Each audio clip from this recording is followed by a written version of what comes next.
Ang dami-dami nyo bang ingay ninyo. Ito, pagkain mo muna reklamo ng mga Alam mo kapitan dyan. Alam mo, reklamo nyo tungkol sa video kay tapos ang pinatay ko ng ibang bisita ko may Saan lang nandito si kapitan? Makikinig na po kasi kayo. Pambira Ganito yan. yan, sir, ganito kasi yan. Napakalit na bagay niyan. Ito kasi ang nangyayari, ilang beses na kitang pinatawag sa barangay, hindi ka pupunta. Halos reklamo na naman ang kapitbahay mo. Pag-anak mo eh. Pag-anak mo, ito, nagpirmahan sila sa petition mo. Ang galangan, nagpunta pa kanya, kakapal na mukha nyo. Kasi maingay kayo eh. Yan ang problema. Kaya di ba Para naman hindi kayo nagbibigyo kapag may okasyon sa inyo. Eh ikaw, araw-araw ka na nagbibidyo okay. Itama lang yung Mahina problema. Itama mo lang. Hindi yung halos wala ka ng tingin sa... Talaga? Talaga? Lakas na kayo. Hey, Roger, Sa tanda mo na yan, di mo alam kung anong oras ang video. Kung makapagsalita siya. Pero nung Kapitan, bakit napakarami mong dala-dalang tao? Ano ba yan? Ano ba yung mga mga kapitbahay niya yan. Kayo, mga kumpare lang kayo. Ito yung nireklamo tayo. Dahil sa video. Bibira lang naman mag-video Alam mo, nito sa totoo lang ha. Huwag kayo magagalit ha. Pero si... Beda ang ginagawa siya, nagkakaisa kayo eh. Parang wala kayong mauktan na ba? Pag may hospital ang mga anak niyo, sa akin kayo tumatakbo ha. Pag may birthday kayo, siya lang kayo humingi ng pakinom ha. Ibadama kayo. Pero kapag, sandali lang ha.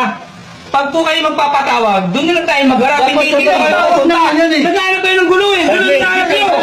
Inayabot si Balen. Saglit lang. Saglit lang. Sino kayo? Wala na kayong respeto ha. Sandali lang. Saglit ha.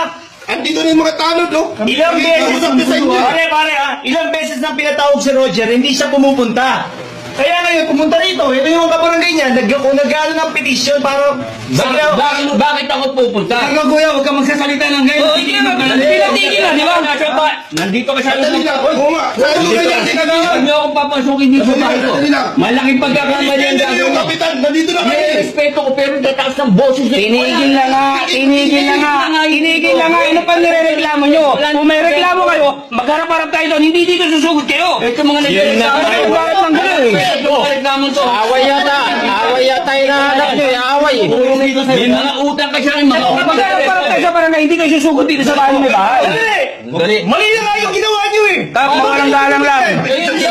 Wala na kayong respeto eh! Sandali lang muna. Ganito ang gagawin natin. Magkikita tayo sa husgado sa ginawa mong yan. Husgado? Hindi mo na nirespeto. Walang problema. Magdemanda kayo kung gusto nyo. Mag-uubusan tayo ng pera. Tingnan ko kung may tatanggal ang barangay mo. Okay. Video ka pa, ang laban mo, kanina ka pa, video ka pa. Hindi, ano ah? Ba't ka nanunulat? Kung kasama nyo yung Dapat tayo bibigyan yan. Video Marina, video. Wala kang respeto. Kaya bakit yung mga kasama mo na to ah? Magdemanda na lang. Magdemanda na lang. Ginawa mo yan. Ang ginawa mo yan. Reklamo kayo, harapin namin kayo. Magkita-kita. Ang mga reklamo nyo. Sarado natin to. Sarado na yan.